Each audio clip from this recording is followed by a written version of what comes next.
Hello dear students, कैसे हैं आप सब। स्वागत है आपका मेरे channel study point by Sonia में।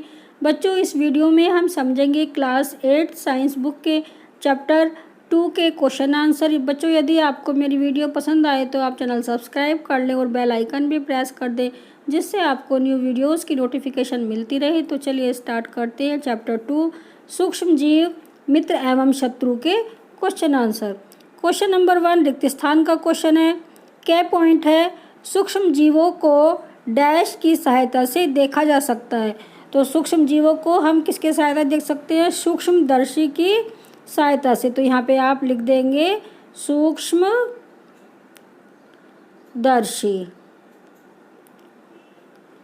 सेकंड है, नील हरे शैवाल वायु से डैश का स्थिरीकरण करते हैं, जिससे मिट्टी की उर्वरता बढ़ती है।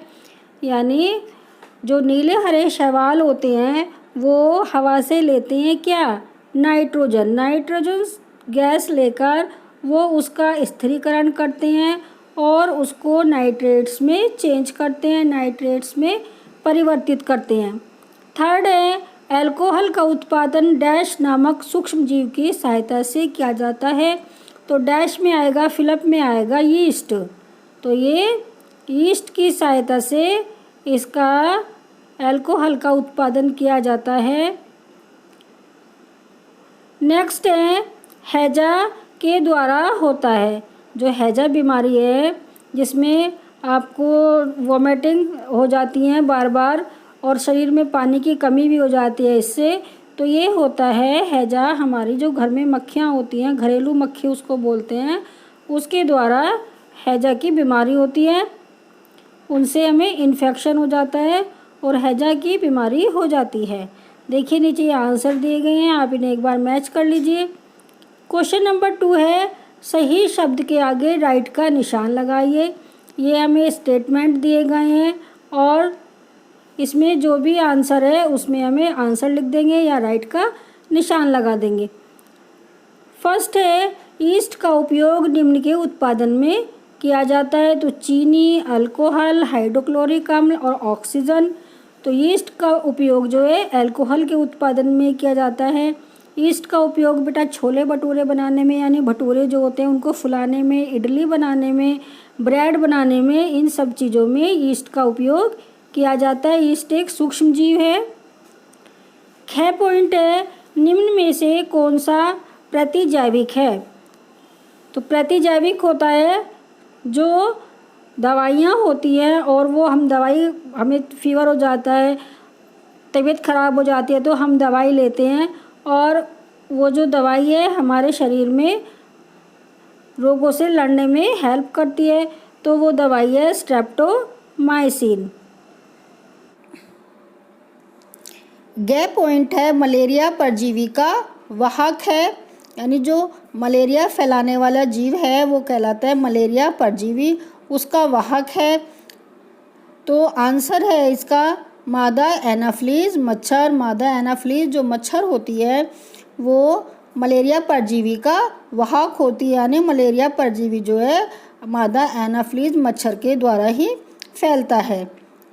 ये मच्छर जिसको भी काटता है उसको मलेरिया रोग हो जाता है। घ पॉइंट है, संचरणीय रोगों का सबसे मुख्य कारक है। तो बेटा संचरणीय रोग वे रोग होते हैं जो हवा द्वारा एक दूसरे तक फैलते हैं। आंसर है इसका घरेलू मक्खी। चींटी नहीं है बेटा इसका, ड्रैगन मक्खी भी नहीं है और मकड़ी भी नहीं है। घरेलू मक्खी के द्वारा ही संचरणीय रोग फैलते हैं। जैसे घरेलू मक्खी किसी गंदी चीज़ पर, कूड़े पर बैठती है, फिर आकर वो कहीं खाने पर इधर उधर बैठ जाती है तो वो खाना खाने से रोग फैलता है। उसी प्रकार कोई छींकता है और छींकने से वो जो जर्म्स दूसरे में आ जाते हैं, हवा द्वारा वो सांस लेता है, तो वो जो रोग होते हैं उससे वो संचरणीय रोग होते हैं। तो जो संचरणीय रोगों का सबसे मुख्य कारक है वो है घरेलू मक्खी। डी पॉइंट है, ब्रेड अथवा इडली फूल जाती है, इसका मुख्य कारण है। जब ब्रेड बनाते हैं और इडली बनाते हैं तो उसके अंदर क्या डाला जाता है जिसके कारण वो फूल जाती है। तो उसके अंदर यीस्ट डाला जाता है। यीस्ट के कारण वो फूल जाती है और जो यीस्ट कोशिकाएं होती है उनमें वृद्धि होती जाती है, जिसके कारण ब्रेड एवं इडली फूल जाती है। नेक्स्ट है चाय। चीनी को अल्कोहल में परिवर्तित करने के प्रक्रम का क्या काम है?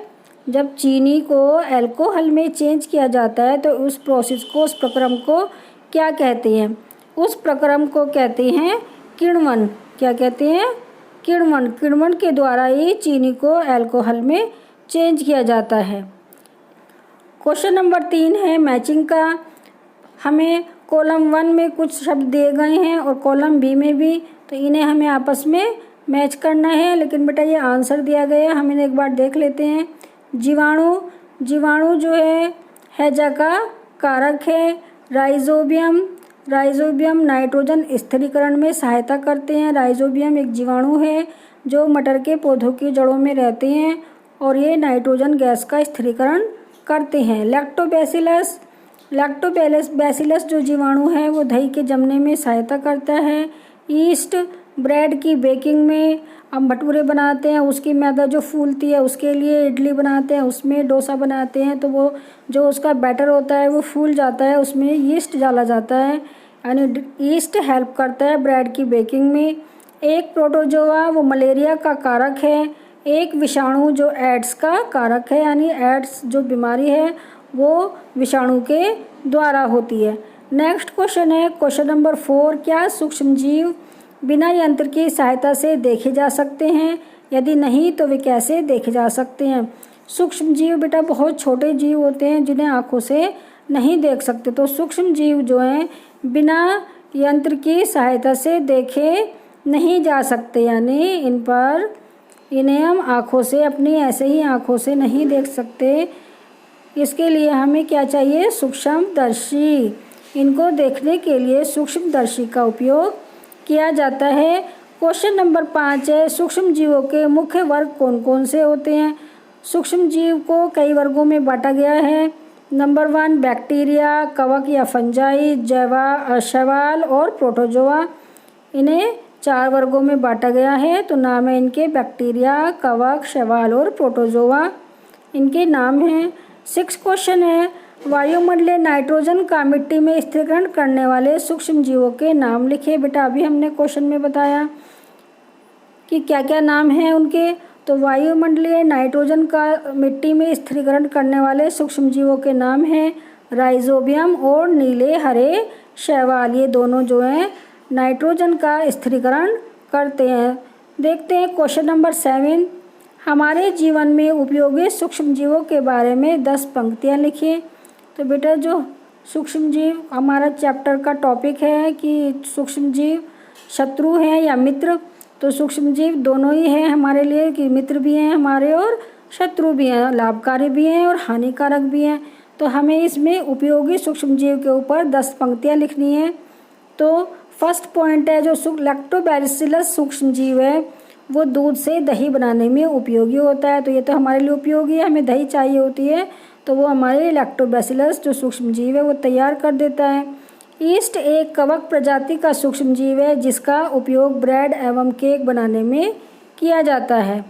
जो ईस्ट है वो एक सूक्ष्मजीव है कि किसका? कवक का। किसका? कवक जाति का एक सूक्ष्मजीव है जो केक वगैरह बनाने में, ब्रेड बनाने में उपयोग किया जाता है। और ईस्ट का उपयोग प्राचीन काल से ही अल्कोहल बनाने में भी किया जाता है। अल्कोहल सब बच्चे जानते हैं, जिसको ड्रिंक बोलते हैं, शराब बोलते हैं, वो अल्कोहल होती है। क्वेश्चन 4 राइजोबियम नामक जीवाणु जो वायुमंडलीय नाइट्रोजन का स्थिरीकरण मिट्टी में करते हैं। एक ये इसका लाभ हो गया, क्योंकि बेटा नाइट्रोजन गैस को पौधे नहीं ले सकते, वो नाइट्रेट्स के रूप में ही ले सकते हैं। तो नाइट्रेट्स को बदलता है कौन? राइजोबियम नामक जीवाणु।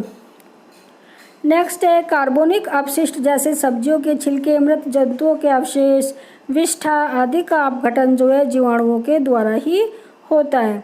यानी जो हमारे वातावरण में इधर उधर कूड़ा है, कचरा है जो हमारा फैला रहता है, या सब्जियों के छिलके हो गए, मृत जंतुओं के अवशेष हो गए, तो उनका जो अपघटन है उनको जो बिल्कुल तोड़ देता है, छोटे छोटे भागों में तोड़ देता है, बिल्कुल मिट्टी में मिला देता है, वो जीवाणुओं के द्वारा ही किया जाता है।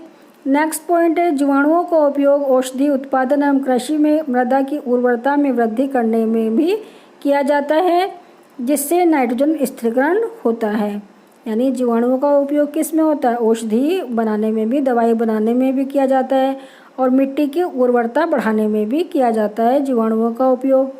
नेक्स्ट है स्ट्रेप्टोमाइसिन, टेट्रासाइक्लिन और एरिथ्रोमाइसिन सामान्य रूप से उपयोग की जाने वाली प्रतिजैविक क्या होते हैं? एंटीबायोटिक्स जो दवाएं होती हैं, ये एंटीबायोटिक्स सामान्य रूप से यूज़ की जाती हैं। जब हमें कोई बीमारी हो जाती है तो इन दवाइयों का उपयोग किया जाता है। और ये किससे बनती है? कवक से और जीवाणु से ये तैयार की जाती हैं दवाइयाँ। नेक्स्ट है पेनिसिलिन नामक फफूंद से पेनिसिलिन नामक एंटीबायोटिक बनाई जाती है। तो पेनिसिलिन जो है ये फफूंद है। क्या है ये? फफूंद यानी कवक। फफूंद को क्या कहते हैं? कवक। इसके द्वारा पेनिसिलिन तैयार की जाती है। ये बेटा एंटीबायोटिक है।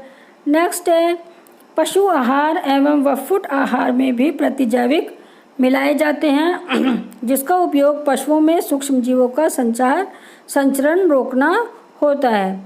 तो ये आहार में, खाने में मिलाई जाती हैं कुछ प्रतिजैविक दवाइयाँ। किसके खाने में? पशुओं के खाने में, जिससे उनको, जो पशु हैं, उनको सूक्ष्म जीव द्वारा होने वाले रोग ना हो।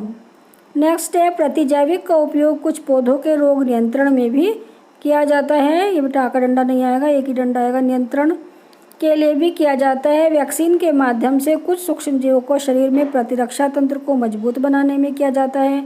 पोलियो, क्षय रोग, चेचक, हेपेटाइटिस आदि का वैक्सीन भी बनाया जाता है।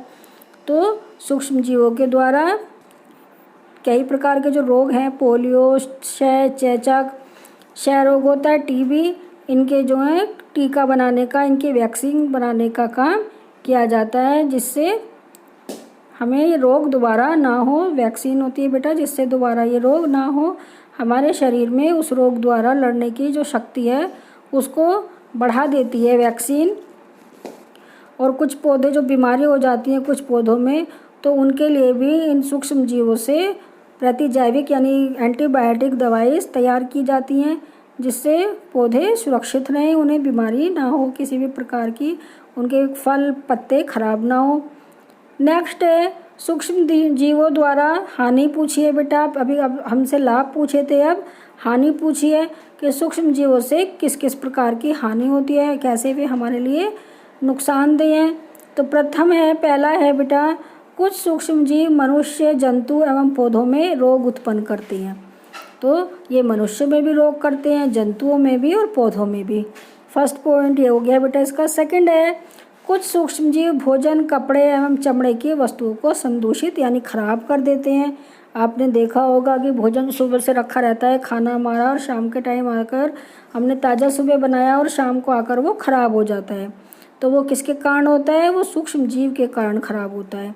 कपड़े पुराने रखे रहते हैं काफ़ी समय तक, यदि हम उनमें गोलियां वगैरह नहीं डालते हैं तो वो भी ख़राब हो जाते हैं। चमड़े के शूज़ ख़राब हो जाते हैं काफ़ी समय बाद, जब उनमें फंगस लग जाती है तो वो भी ख़राब हो जाते हैं। संक्रमण होने पर यह सूक्ष्म जीव तेज़ी से फैलते हैं और दूसरे मनुष्य और जीवों को भी रोगी कर देते हैं। फोर्थ पॉइंट है मादा एनीफ्लीज और एडीज मच्छर कुछ परजीवी जैसे प्लाज्मोडियम एवं डेंगू के वायरस का वाहक है। वाहक मीन्स उस पर रहता है, मादा एनाफ्लीज मच्छर पर और एडीज मच्छर पर क्या रहता है? प्लाज्मोडियम नामक और डेंगू के वायरस इन मच्छरों पर रहते हैं, और ये मच्छर जब जिसको काटते हैं उसको वो रोग हो जाता है। तो ये हमारे लिए क्या है? नुकसानदेह तो है। एंथ्रेक्स मनुष्य एवं मवेशियों में होने वाला भयानक रोग है। एंथ्रेक्स एक रोग का नाम है जो किस में होता है? मनुष्यों में, और मवेशी में जानवर में होता है, जो जीवाणु द्वारा होता है। गाय में खुर एवं मुंह का रोग जो है वायरस द्वारा ही होता है। उसके खुर जो पैर होते हैं आगे से वो गलने लगते हैं, मुंह में छाले पड़ जाते हैं, वो गलने लगता है मुंह उसका अंदर से, तो वो किसके द्वारा होता है? वायरस के द्वारा होता है। नेक्स्ट पॉइंट है अनेक सूक्ष्मजीव गेहूं, चावल, आलू, गन्ना, संतरा, सेब इत्यादि पौधों में रोग के कारक हैं। रोग के कारण फसल की उपज में कमी हो जाती है, यानी सूक्ष्म जीव जो होते हैं इनके पौधे में पत्ते खराब कर देते हैं और चावल की जो धान होती है उसमें धान को ख़राब कर देते हैं। कई आलू भी आपने देखा होगा, रेड रेड सा ब्लू ब्लू सा आलू हो जाता है, गन्ना में भी काला काला सा हो जाता है, तो वो सूक्ष्म जीव के कारण होता है। हमारे भोजन में उत्पन्न होने वाले सूक्ष्म जीव कभी कभी विषैले पदार्थ उत्पन्न कर देते हैं और यह भोजन को विषाक्त बना देता है, जिसको बेटा फूड पॉइजनिंग कहते हैं। आपने कई बार सुना होगा कि इसको फूड पॉइजनिंग हो गई है और हॉस्पिटल ले जाया जाता है, तो वो जो है ख़राब खाना खाने से होता है। वो खाना ख़राब हो चुका होता है, उसके अंदर विषैले पदार्थ उत्पन्न हो जाते हैं। किसके कारण? सूक्ष्म जीव के कारण। और वो खाना जब हम खा लेते हैं तो वो हमें नुकसान दे जाता है, विषाक्त हो जाता है, जहरीला हो जाता है वो, और जिसको हम फूड पॉइजनिंग कहते हैं। नेक्स्ट क्वेश्चन है, प्रतिजैविक क्या हैं? प्रतिजैविक लेते समय कौन कौन सी सावधानियां रखनी चाहिए? प्रतिजैविक अभी बताया था आपको, प्रतिजैविक होती हैं एंटीबायोटिक दवाइयाँ जो हम अपने बीमार होने पर लेते हैं और डॉक्टर देते हैं हमको, और उन्हें लेते समय हम कौन कौन सी सावधानियां यूज़ करनी चाहिए? तो आंसर है, ऐसी औषधियाँ जो बीमारी पैदा करने वाले सूक्ष्म जीवों को नष्ट कर देती हैं। क्या कर देती है? नष्ट कर देती हैं, या उनकी वृद्धि को रोक देती हैं। जब हम इनको खाते हैं तो ये जो बीमारी पैदा करने वाले सूक्ष्म जीव हैं इनको या तो नष्ट कर देती हैं, इनकी वृद्धि को रोक देती हैं, तो इन्हें कहती हैं प्रतिजैविक या एंटीबायोटिक। प्रतिजैविक दवाइयाँ डॉक्टर के सलाह पर ही लेनी चाहिए, उनका पूरा कोर्स भी करना चाहिए, अन्यथा अगली बार आवश्यकता पड़ने पर दवाई उतनी असरदार नहीं होगी। यानी जितने दिन की दवाई डॉक्टर ने कहा है कि 2 दिन की खानी है या 5 दिन की एंटीबायोटिक खानी है, तो वो हमें लेनी चाहिए। नहीं तो क्या होगा, अगली बार वो दवाई हमें असर नहीं करेगी, उससे ज़्यादा पोटेंसी की दवाई हमें देनी पड़ेगी, तभी हमें आराम होगा। बच्चों, मेरे द्वारा बनाई गई वीडियो यदि आपको पसंद आई हो तो वीडियो को लाइक कीजिए और बताइए आपको कमेंट सेक्शन में कि वीडियो कैसी लगी। अपने फ्रेंड्स के साथ शेयर कीजिए, चैनल सब्सक्राइब कीजिए। थैंक यू फॉर वॉचिंग बच्चों।